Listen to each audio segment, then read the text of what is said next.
Our program will begin in just a few moments. At this time, please silence all electronic devices. Thank you.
Please welcome back to the stage Ryan Solomon.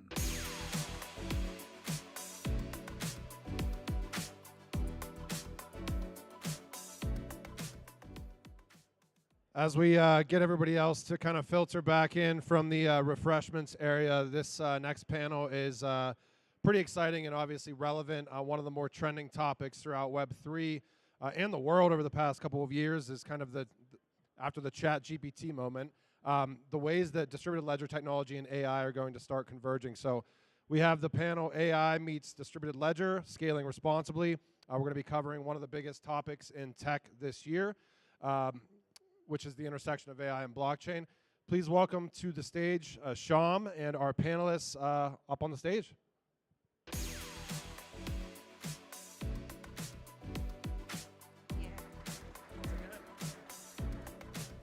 Yeah.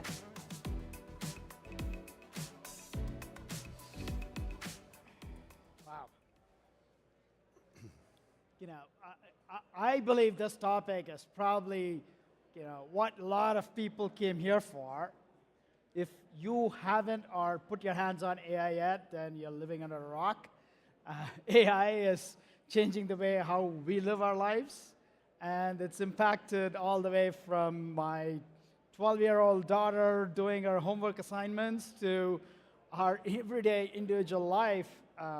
So this is I'm delighted to have a very distinguished panel with me, and why don't you take a minute to introduce yourself? I'm Sham Nagarajan. I'm the COO of Hedera, and I'm excited to have rest of the gang here. Please go ahead, Greg. Sure.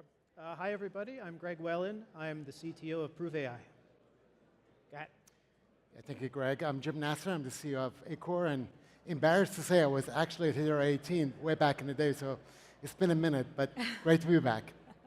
Hey everyone, I'm Rebecca Liao, co-founder and CEO at Saga. Jonathan Uden, founder of Equity Lab. Great to be here, Sham. Awesome. Listen, this is very exciting.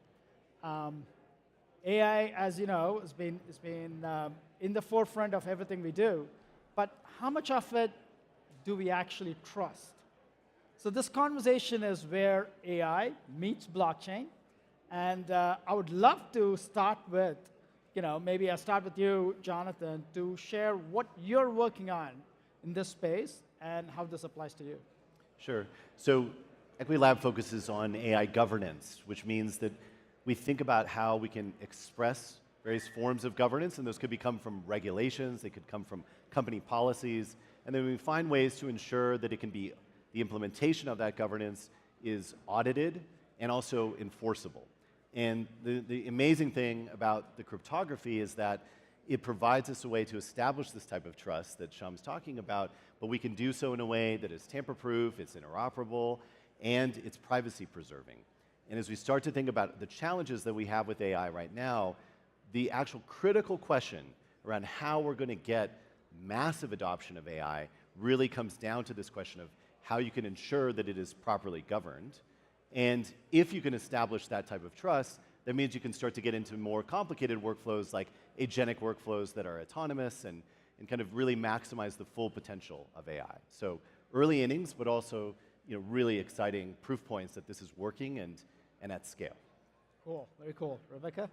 Well, Jonathan, I'm glad that you ended on that note because it segues nicely into what's happening on Saga. So full transparency, Saga is a general purpose layer 1 blockchain. We are layer 1 to launch layer 1s, which means that all developers are by definition building on their own chains on Saga. So we are not an AI company. We do not have our own AI solutions built in-house.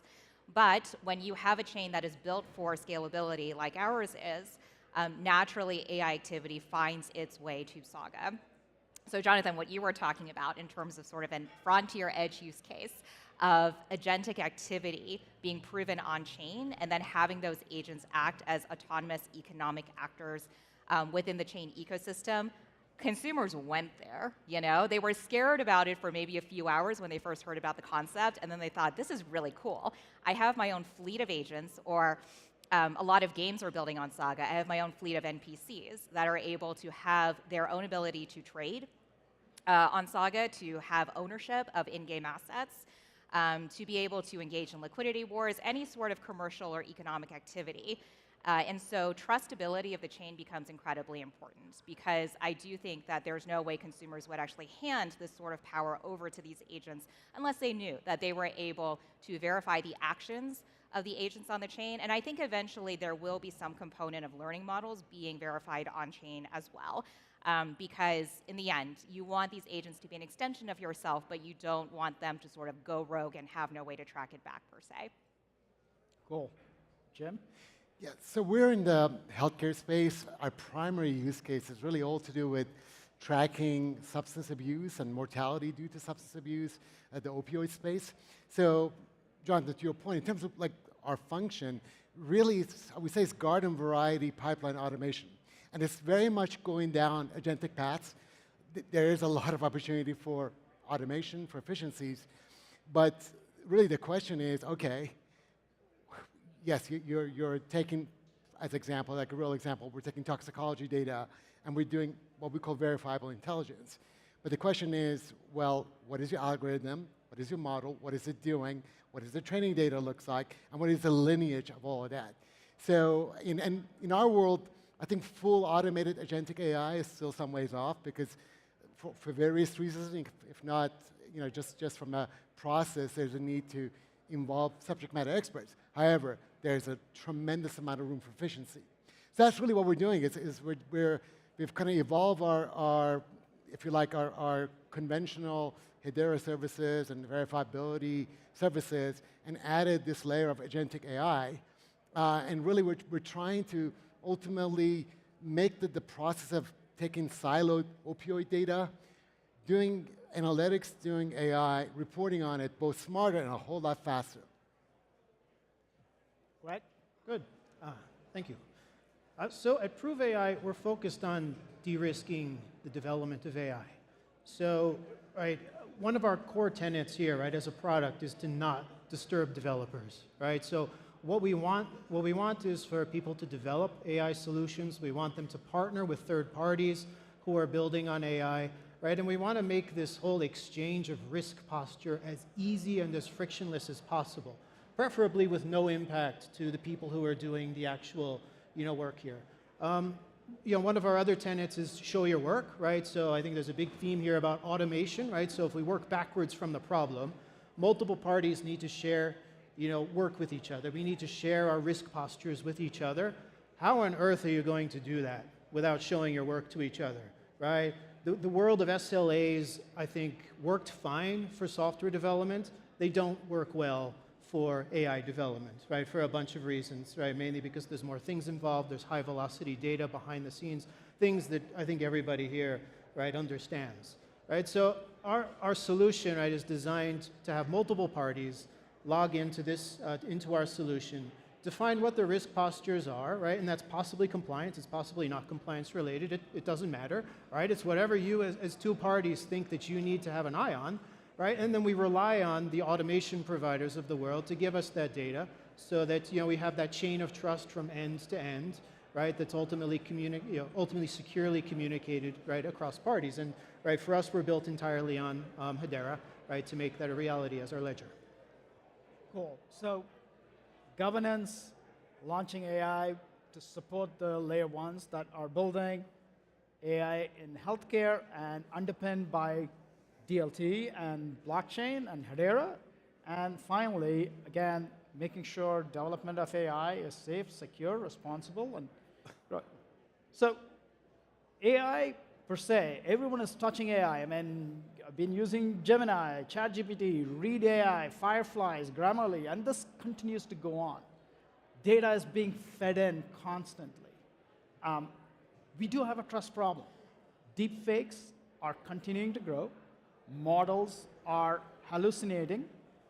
We can't catch it. If you're not a subject matter expert, you wouldn't know that the model just hallucinated the response that it gave. And new concerns, especially with privacy, DeepSeek just came by and it changed the whole world. I mean, that wasn't a long time ago, 3 weeks ago. And guess what? Today, apparently, in China, 90% of the most used model is DeepSeek, and it's starting to take over some of the other parts of the world as well.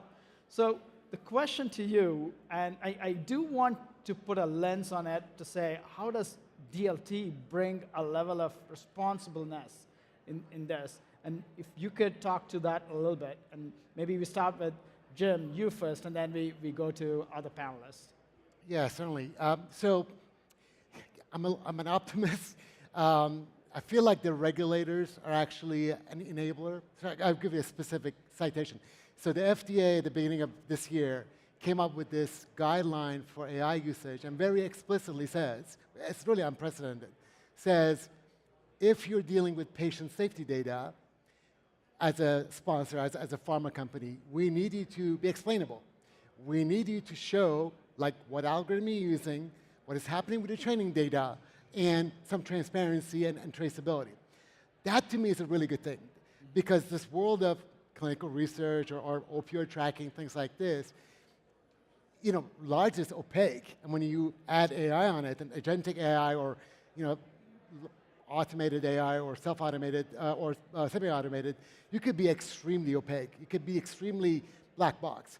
So to me, part of this, how do we make this AI more responsible, more ethical, is, if nothing else, verifiability of the core elements, such as what is the active model, what is the lineage of the model as you're training it, what is happening with the training data, can you make the active training data available to your auditors, to users, to the regulators? And can you do all, and then this is where Hedera comes in, to your point, Shyam. Can you do all of it in an abstracted way? Can you do it without users having to faff around with wallets and native tokens and things like this? And that, to be honest with you, that is why I'm excited by Hedera. Continue to be excited because I feel like even in the nostalgic, conservative world of life sciences, there's mandate to be explainable, but the tooling is actually here. And of course, there's all kinds of, like DeepSeek. I mean, honestly, we're using DeepSeek now, but we're doing it locally with very minimum resources. But that's a game changer versus paying, Amazon Nova or paying ChatGPT huge amount of money and having no control over the model. Very cool. I mean, the fact that you are playing around and actually using DeepSeek, where I hope it's in a controlled environment where the information is not transferred to China or some of the hosted behaviors. That's a very interesting adoption pattern I'm seeing. Jonathan, you and I were at Davos. We saw a lot of this replayed in different forms. I'd love to hear from your perspective on how do you bring more trust from the works that you've been doing at Equity Labs. So one thing I think it's important to recognize is that Hedera has been on the forefront of enterprise integration with blockchain since the very beginning. I used to joke, and I say this very lovingly, that Hedera would bring kind of the khakis to the blockchain party, right? Because it's a totally different culture to understand how you walk into a Fortune 1000 company and try to explain to them how they're going to take their mission-critical systems and bring that on chain. And Hedera was focused like a laser beam on this and hired the talent, developed the technology, and now we're in this incredible moment, and I think we saw that together, in which you have the largest corporations of the world undergoing the most dramatic transformation of their entire existence. Every single one of them is being transformed by AI.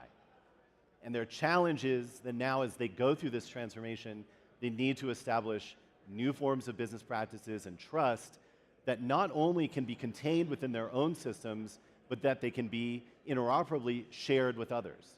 Does this sound like a familiar problem, right? We've been dealing with this when Web3 from the very beginning. Solutions like Saga, they are architected fundamentally to be decentralized in order to be able to syndicate trust in and out of these systems. So we've arrived at this moment in which finally all these things have come together, and now we're seeing the largest corporations in the world realizing they have to establish this form of trust. And number two, and this is the hardest part, AI is not like any other type of software that we've had in our history, and specifically open source AI is not like other forms of open source technology. What we've been talking about with something like DeepSeek as an example, which is an open source model, it presents massive risks of an order of magnitude that we have not even yet understood. And so therefore, we can't just go as business as usual. We need to deploy proper safeguards. And we're seeing the emergence of what's being called sovereign AI systems. And this is where you have governments and the cloud providers and others coming together to say, we're going to have principles in which we're going to enact sovereign guidelines to ensure that when AI is now operating in this country, that it abides by the laws of that country. Now, we can have a discussion about the appropriateness of that and what it could do to innovation. I'm all for that discussion. Nonetheless, it's a fact of life at the moment. And so what you get with the verifiability is not just the interop between a supply chain of different actors using AI, but you also have the ability to prove that you've met the compliance requirements of a sovereign AI framework. And I can say with full confidence that the preparation, the culture, the thinking that Hedera has had from its very beginning is what's equipped it to be in the perfect position to execute on that. Thank you, Jonathan. I mean, we are very excited about the work Jonathan and the team are doing with NVIDIA and Intel, especially offering what calls that verifiable compute that gives you that proof that you need for attestations and AI and the likes. Let me take this to the next level, which is, look, AI without data is nothing. Data is coming from everywhere today, IoT devices, humans, cell phones, all the way to historical data, historical information from large organizations, right? How do you secure this data? How do you provide privacy, data sharing? I mean, you bought DeepSeek is a model that's built in China. And now for that to be used in a sovereign cloud in the United States or in UK, how do you know that the data it has been trained is actually what can be used within the country? So I would love to get some perspectives. Greg, perhaps you could start, and I would love, Rebecca, your perspective as well. And we'll end with you, Jim, on how does this happen in the healthcare side of it as well, okay? Is that okay? Yeah, absolutely. So the issues around data governance, just who's using data is one of the biggest problems that have come out from our prospects, right? That's the first problem to solve, and that's what people are worried about. Like within data, though, I think we're trying to solve a very large problem here, right? This is a very large, complicated problem that has existed for decades, right? So at Prove AI, the right first step here is just to figure out, like within the realm of data, right? Do we really have the visibility into how data is being used, who's doing what, and then can you build on top of this a sort of secure, verifiable trace down to the actor, down to the data set, down to the region, right, on where this data is going, right? The thing is, a massive problem. First step is the visibility piece, right? Because if you don't have that and you don't have that sort of setup in place, then a lot of these discussions, right, go nowhere, right? They get confusing, or even worse, you do an exercise once, right? So a very typical problem is hey, I have 10 teams who are each either tuning models or maybe they have some RAG data on some models. I'm scared to death because I don't know what data they're putting into those tuning sets. I don't know where it came from. They're sitting in text files on somebody's desktop, right? This worries me, right? So this is probably a pretty common issue out there, right? So if that's sort of the nearest term problem to address, right, what we approve AI, right, what we're doing is saying, well, let's at least solve that first problem first, right? Let's get people to, to start building kind of data collection and rules that at least surfaces, hey, what are people doing? What models aren't they downloading from Hugging Face? What's going on people's desktops? What are people putting into their cloud, instances? And at least have a, start with the reality, with a grounded truth of, what are people, doing first? From there, the journey is much easier, right? So then building onto that, how do you establish trust all the way down, right, to the appropriate layer that you need to? And then how do you automate this in such a way that you can transmit this trust posture either internally or externally, right? Those become easier to solve once you've sort of set up that initial view. So yeah, that's how I would do it. Thank you. Rebecca, I would love to hear also, just adding a little bit, I know you have background in the legal side. I would love to hear from a regulatory angle as well, how does this factor in? Yeah, so when I think about the regulatory framework around AI and how it's different in the U.S. versus other countries, and let's take China for instance, which I think most of us acknowledge is both a collaborator in technology, but in recent years we think of them more as a strategic competitor. So speed to market is everything. I know that's easy enough for me to say as an entrepreneur, but honestly, talking to regulators, that is what I emphasize, because we don't have a system in the U.S. where we exercise, state capitalism, if you will. It's not the case that just because you think a particular industry is really important, then that industry is going to be given all the resources, all the regulatory guardrails are going to be removed, and you're just going to drive that industry forward like a rocket ship. That's not how it works in the U.S. We do talk about the risks. We do bring all the stakeholders into the room, give them all a voice, and so it ends up being a very, very long discussion. There are merits to that, but when you're trying to move quickly and build something, obviously you guys see the drawbacks, right? So here, what's really important is that you find a technology solution, and we're all biased in this room, but I do think that DLT is a very viable solution for this. Transparency is key to building trust. So if you can have these data models that are logged onto the chain, have the requisite privacy controls, you can go as far as ZK technology to protect data where it should not be seen by certain parties, I think that would go a long way towards building trust in these data sets and ultimately in the AI that comes out of it. We are in a competitive relationship, and honestly, when DeepSeek came out, one of the things I was really struck by was the surprise, honestly, especially among the national security community in the US. We should be tracking AI developments in China pretty closely, right? But it was a complete shock when it came out. It came out on Friday night, too, so everyone had a great weekend. But I think the surprise was very instructive at the end of the day, because we completely underestimated what could be done with a smaller amount of capital, and we underestimated what could be done with open source learning models. And now that I think we're absorbing that lesson, we're understanding the need for speed in order to catch up, really. So I do think the regulatory framework is going to be a little more flexible. I think it's going to reflect the market reality, and that can only be a good thing for the industry at the end of the day.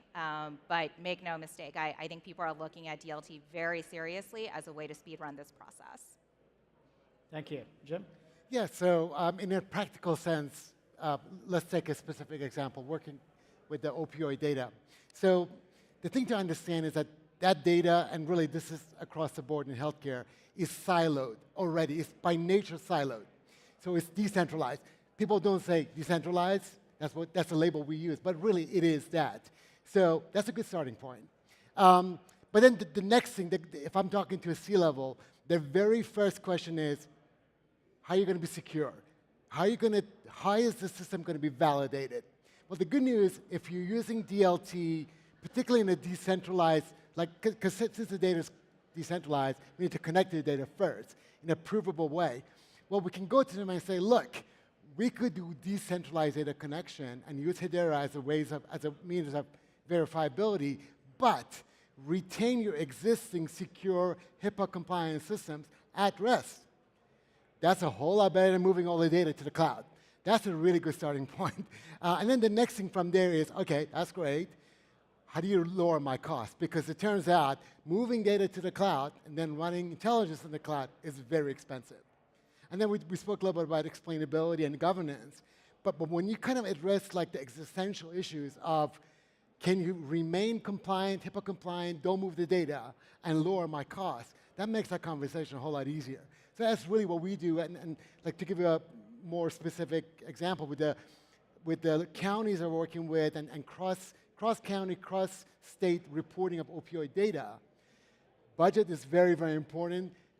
The data remaining where it is very, very important. And don't share my data without telling me or without knowledge, you know, and some kind of like a regulatory framework, very, very important. So these are the kind of conclusions we're coming to the way we're going about this. So very cool. We are in a completely new world now where AI agents are writing themselves new AI agents, right? So we're starting to see completely fully flushed out systems being written by AI themselves as in code, which means innovation as we thought, the pace at which we were going to do is rapidly changed. Same time next year, we're going to be surrounded by AI systems that's going to be doing a lot of our work. So, look, a last takeaway for this audience, what excites you in the next year, 2 years? What you think at the intersection of AI and DLT, where you see the future? You know, we'll start with you, Greg. Sure, sure. So, I mean, what excites me most as a technologist, right, is being able to successfully build, right, and build quickly without things getting in my way, right? So, honestly, I mean, there's no specific application or things, right? I just want builders to be able to build, right, like any good technologist or any good CTO. So what excites me the most about this is just for DLT, right, there's already this infrastructure that exists that's sort of a perfect match for getting compliance and risk out of my hair, right, so I don't have to worry about it, right? So that's what developers typically want. That's what certainly my team wants, and that's what I want. I want to be able to do stuff, and I just don't want to hear about what about the risks, what about the compliance, what about all of this other stuff. I want it to be, you know, done. I want to be do my stuff and not worrying about it, which is roughly where we've gotten to with cloud software, right? It took us a while, right? And in the beginning, there was knee-jerk reactions of, oh no, how dare you deploy software so quickly, right? We're past that, right? We got past that, right? Now we have new building blocks, lots of complication, right? We want to get to that same space. And what I get so excited about is just like there's a tool right in front of us. There's infrastructure right in front of us, DLT. That's the perfect match for allowing us to be able to transmit stuff to each other, to multiple parties, log stuff in real time, and do that verifiability that all of my esteemed panelists have been talking about here, right, without having to do any additional work. I don't have to build anything, right? So that's what excites me the most. It's just there's this great technology that's right here that allows us to build unencumbered, and all we have to do is figure out how to use it and log stuff to it. So, awesome. Right, I'm very happy. Great, thank you. Just very quickly, yeah. Jim, go ahead. My perspective, doing smaller language models, instead of 500 billion or like 500 billion, maybe with like 20,000 input tokens, lowering the cost and running it on much smaller compute. Awesome. Rebecca, last word? Honestly, very simply put, as soon as you put the power of AI agents into the hands of humans, humans want the agents to become people. That's the behavior that we've seen. But obviously, they are not people. But I think it is through DLT that they can become as human-like as possible. Awesome. Jonathan? Wow, that's quite something. That's very good. We're really excited about verifiable compute. We launched a white paper in December with Intel and NVIDIA. It's going to scale to the cloud in Q2 and onwards. And we just can't wait because we know that enterprises are desperate for this type of solution. And really the last barrier is the hyperscalers adopting that and then getting out to the decentralized, the deep infrastructure layer. So yeah, this is the year for verifiable compute, and we're excited to launch that. Awesome. Listen, thank you so much. Thank you for sharing your insights, and more to come at the HederaCon. So. Thanks.